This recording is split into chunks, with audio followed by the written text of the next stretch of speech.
This is the Dig Deep from OPFXS, and it's quite unlike anything that I've tried on this channel before, and I will explain how and why a bit later. First, take a listen to this song, and I need to say this even more clear than I've done before. This is just drums and me playing guitar.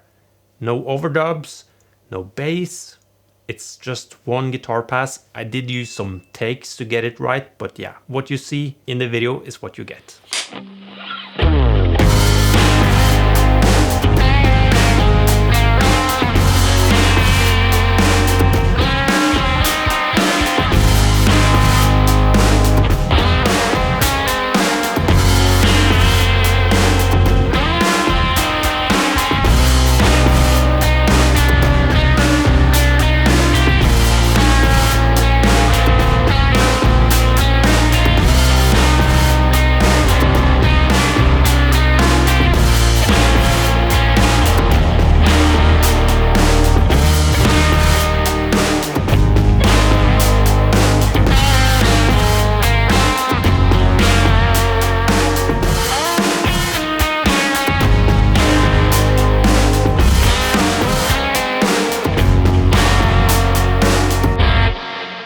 Wasn't that kind of impressive? I don't mean my playing or the song or anything like that, but just the fact that that was just me playing once together with drums and you could hear the bass coming in and going out.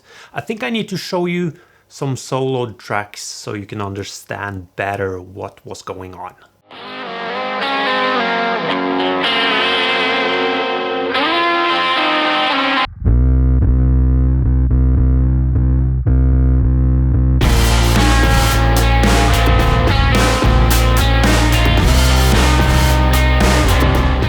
So this was of course the Dig Deep, and that is a subharmonic octaver. And of course I've seen octave pedals before, but the special thing about this one is that you can use the range knob, so the pedal only affects a certain range on your guitar. And for that intro song I set it to roughly only affect the 3 thickest strings on my guitar. So when I was playing here, no octave from the Dig Deep, but on these strings I was getting that octave signal.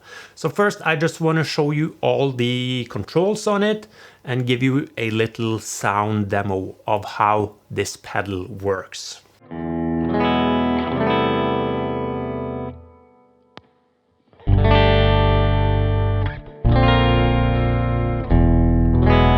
On each knob you have 2 parameters. When you have the pedal on, you control the first parameter, and when you use the shift button, you go to the secondary function of that knob. And right here you are controlling the dry signal, and when you press the shift, you are controlling the 1 octave below. On this knob you are either controlling the whole submix or the 2nd octave below. On this knob you have a high and a low pass filter that only affects the sub mix of the pedal. And with this knob, this is really important, this is where you set the range. So when you put it all the way to the right, you are basically affecting the full range of your guitar. Turn it this way, and this is where you are sort of setting that threshold to only control a part of your range on the fretboard.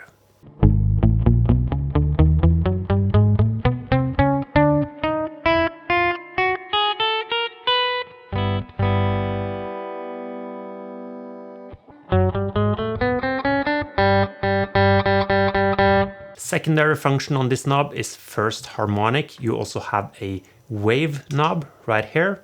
And this one is important. This is the split. When you have that off, you are sending the sub mix through the same output as your guitar signal or your dry signal. When you press it, you are splitting it and you are sending the sub signal from this output, and you can send that to a different amp, a bass amp, or as I'm doing in this video, I'm sending it directly to the audio interface, and I sort of have a bass amp emulation on that track.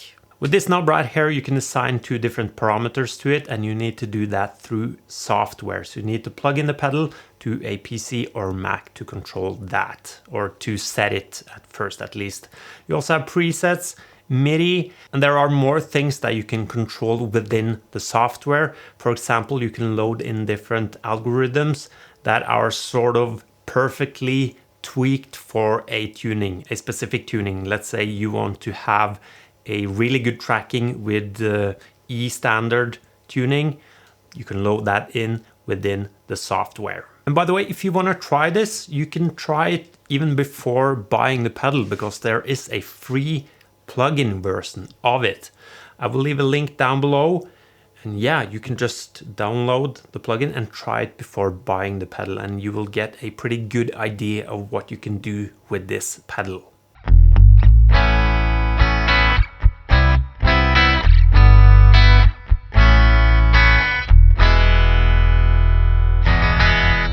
But when and how are you supposed to use something like this in a real world situation? And the first thing that came to my mind when I heard about the pedal and when I started to do some research on it, that was of course when you are playing alone. Maybe you're playing at a pub with an acoustic or electric, and you want to add some low end to the mix, sort of like faking the bass player.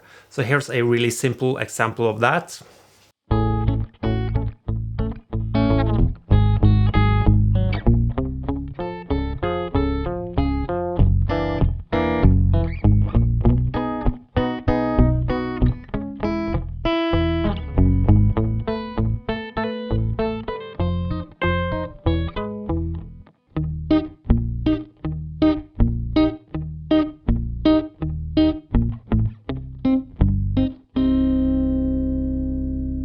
It is a bit difficult to do, especially if you want to have a really clean bass line. I saw Jay Leonard Jay's video on this pedal, and he's really good at playing like a separate bass line at the same time as he's playing the guitar beneath that. To me, that is hard. You don't have to be super picky about it. You can just play whatever you want to play, and there will be some low end coming from the pedal into the mix. You don't have to play like a perfect bass line. And I want to show you an example of that using an acoustic guitar. I just got this really cool sound using an acoustic together with the pedal and not thinking about playing bass at the same time as I'm playing the guitar. Yeah, check it out.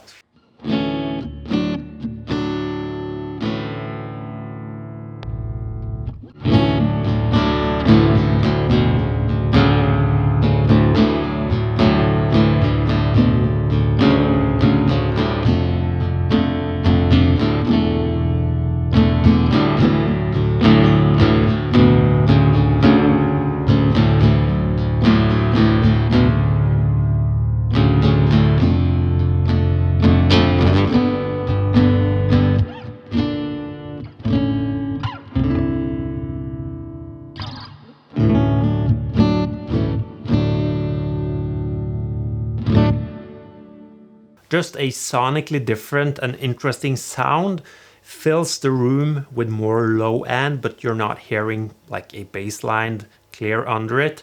Yeah, cool. And for the next sound, I will show you more how you can use it in a rock world. Let's say, for example, you are playing in a trio. You don't want to mess too much with like the bass frequencies, because you have a bass player in a trio. Let's say you have that, but you want a thicker sound. And you can do that with either splitting it and sending it to a different amp, or you can also send the submix to your amp and get more oomph in your sound. It's a sort of fine balance where you can get too much. But yeah, I will show you now because I think this also sounds really interesting.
And then my favorite sound, which is sort of the sound that I did for the intro song. Then we are back to splitting the signal and combining this pedal with a lot of other things. And with the help of the pedal, the Dig Deep, we are creating a lot of separation and of course low end. I want to try to affect my guitar signal as much as possible.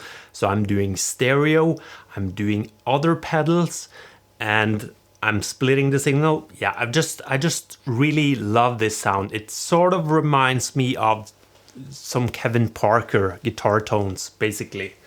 Yeah, listen to this. This is where the pedal really shines, in my opinion. And by the way, this guitar is tuned to C standard with flat wound strings. I just want to embrace everything different and weird with this sound.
Okay, so what do I think about this pedal? Let's do the cons first and then do the pros at the end.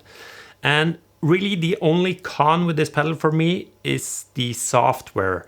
I was having some issues with getting the pedal to speak with the software on my Mac. A good thing about that is that it has USB-C on the pedal. I just really freaking hate when I have to use micro or macro USB on a pedal, and that never works. But at least we have USB-C on the pedal. I was able to get it connected to the software. The user interface on the software is kind of like not optimized.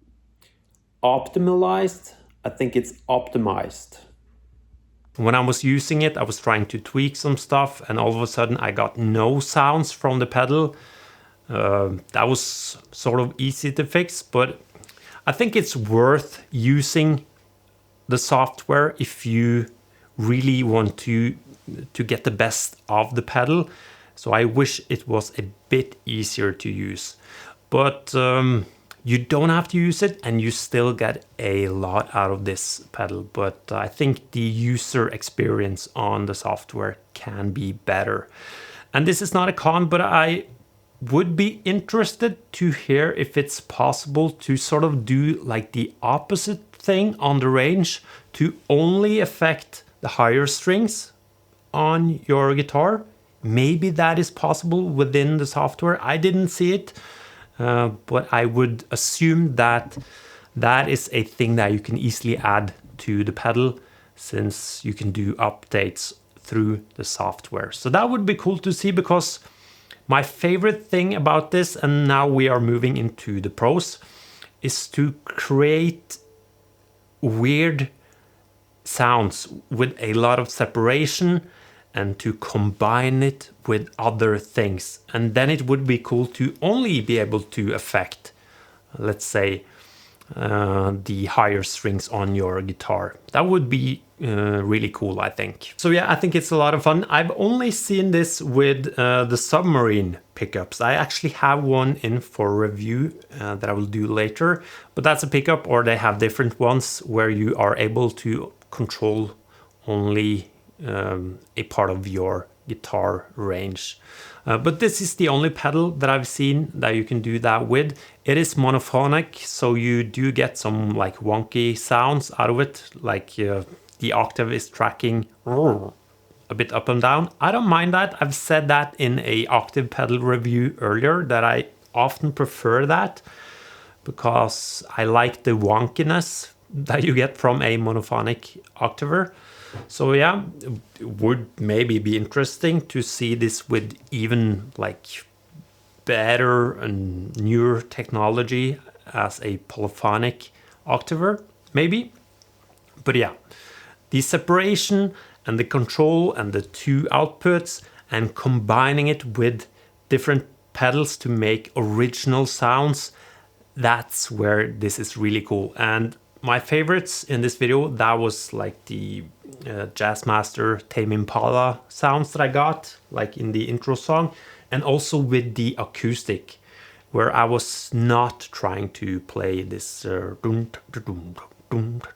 bass line at the same time as playing guitar. I was just playing my riff, and that was adding more stuff to the low end. And you can also only put a reverb on the low end and not the dry part or a delay. That is where this is interesting. Use it as a utility pedal together with all your other things and make creative and fun guitar sounds. I think I will end it there because that's sort of like the punchline for me. Use it in a creative way. Okay, thank you for watching. Check out the free plugin below, and also check out the pedal below if you want to get one. Thanks and goodbye.